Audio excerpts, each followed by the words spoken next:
You're providing the pickaxes for the gold rush. If you aren't going to build or buy or be a platform, there's still a lot of ways that you can capture platform opportunity. If you think about the way that money flows through a marketplace, it's very different, particularly service marketplaces. So they understood the rising tide of platform companies, particularly, say, service marketplaces, and built specific payment products for those kinds of new business models. We've had a couple questions come in over the past few days, so I wanted to address these.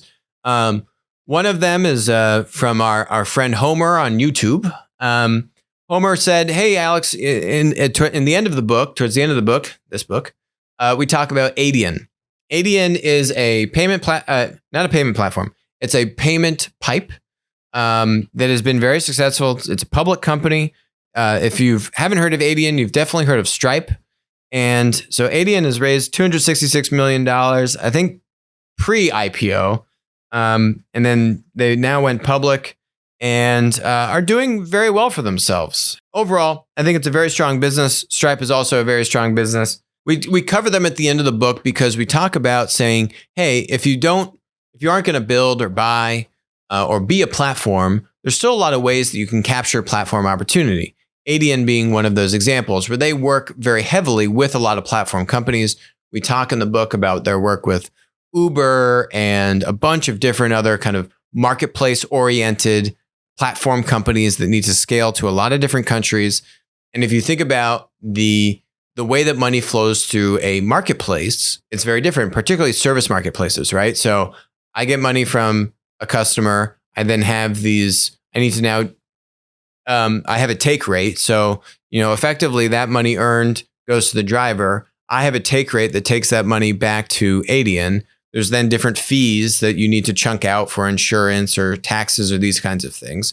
It's a very different flow of money, which means that you need a different product. If you are an Uber, you need a different payment provider, technology solution provider to integrate into your business.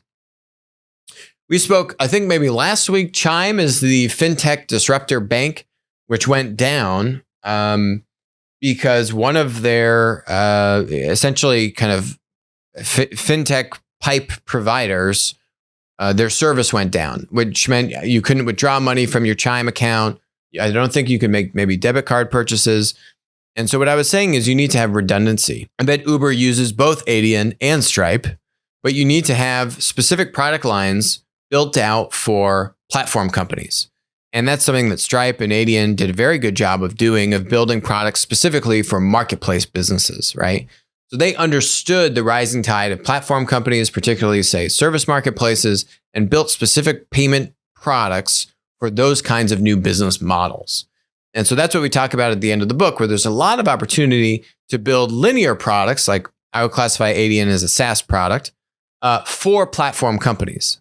So we equate it to the analogy of, you're providing the pickaxes for the gold rush, right? You're providing all the tools for all of these different marketplace businesses to be successful. You might not know which company is going to be the next Uber, but you have a really good payment product for marketplace businesses, and you know that marketplace businesses are on the rise. And as long as we have the best payment product for marketplaces, we should see a lot of growth with this product, right?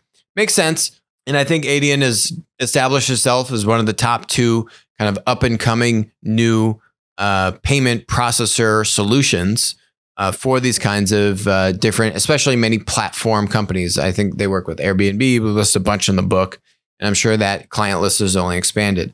So they are still a linear company. They're not a platform company, just to make that clear. Doesn't mean that they have a bad business. It just means they don't have a demand side network effect, right? They integrate with the companies, but they don't own the customer at the end of that equation. Hi, this is Alex from Winner Take All. Thanks for joining us. Hope you enjoyed the content.